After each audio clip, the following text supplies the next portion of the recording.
Hi everyone. The title of this week's art challenge is Artists Collaborate and Inspire. For this challenge, we will focus on the importance of collaborating within our Kelly School community to support and inspire one another. To collaborate means to work with others towards a common goal. The images here show teams of people working together to create community murals. These are large artworks fixed to a wall.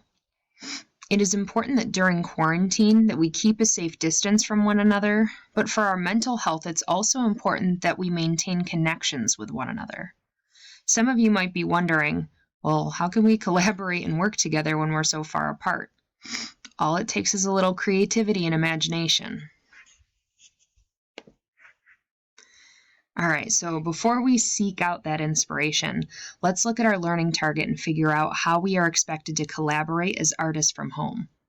It says, I can collaborate with other artists by creating a square artwork to be one part of a community mural. Now, we learned on the first slide that a mural is a large artwork on a wall, and it's often achieved by people working together. So we can also see a sample mural below on the left. To be successful with this project, or to successfully collaborate on a mural from home, you will have to get inspired by other collaborative artists and brainstorm an idea for your own artwork, which is what we'll be focusing on the next slide. Okay, you will have to create a piece of artwork that fits inside of a square, and lastly, you will have to turn in a square picture of your artwork so that your work fits inside of the mural. Okay, that is how we will collaborate. Once everyone turns in their square work, they will fit easily and be pieced together like the sample that's over there on the left. Okay, so it's time to get inspired so we can get ideas for our own artwork. Shawn Dunwoody is a Rochester public mural artist. Shawn's signature or specialty is creating public artwork with members of that particular community, so in this case, members of Rochester. Okay, Shawn collaborates with locals of the community to come up with meaningful and inspiring messages for the murals. Then he preps the surface by creating an outline, you can say, on the wall and then he invites the community members of all ages and abilities to participate in the painting of that mural. Okay, and these are members from that community directly. Many of the people who painted murals with Shawn return to check on the condition of the murals and to share the experience with friends and family. They share that they have a great sense of pride being part of something so beautiful and inspiring within their own communities.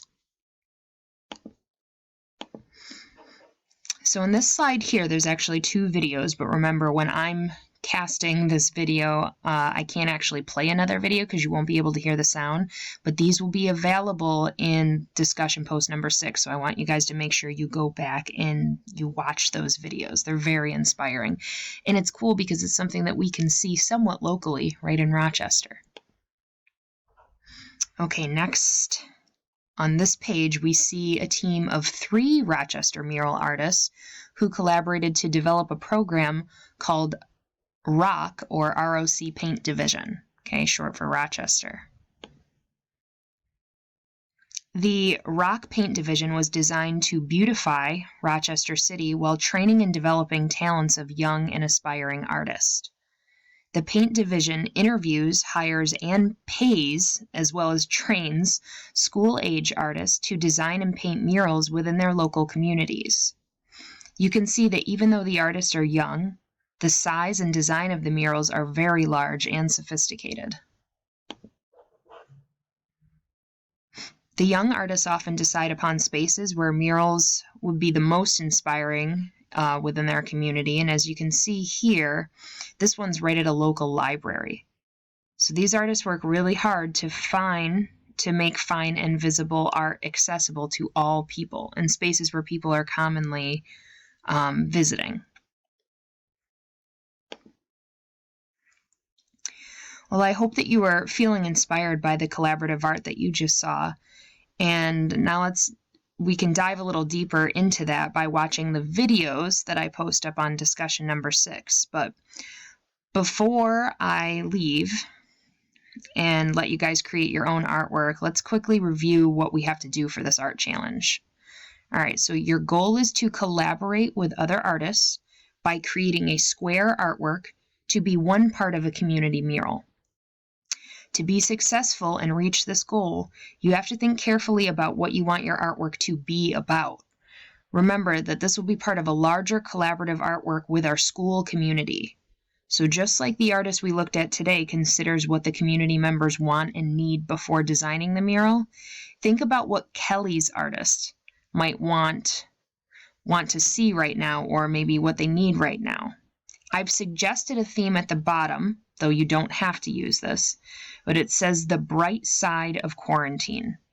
Maybe you consider making a piece of artwork that shares what has been good or uplifting to you during this time that's been very different for all of us, right? What are some of the things that still bring you joy? What's good about this?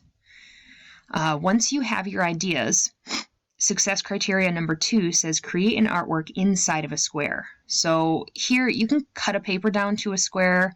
If you have a ruler you can use at home, you can actually measure this if you want to.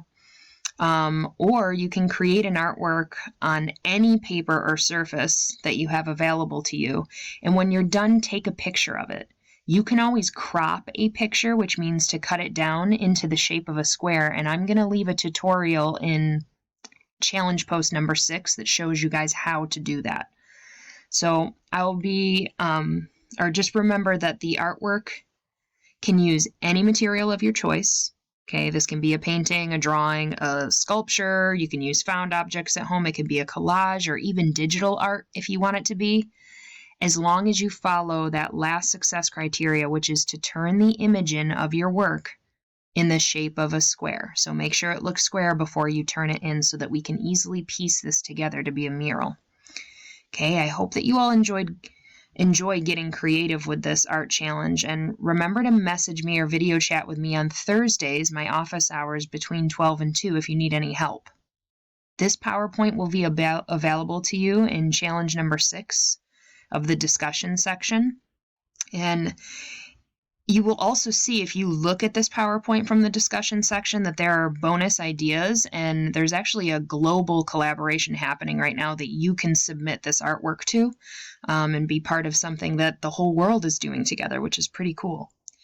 Okay, and there's some ideas on there also about homemade paint, but you have to make sure that you discuss this with your parents or guardians, okay, if you're trying any of that at home. All right. So I hope you guys have a great time with this assignment, and I am really looking forward to doing something together and to make something really beautiful for us to share during this time right now. All right, bye guys, have a great day.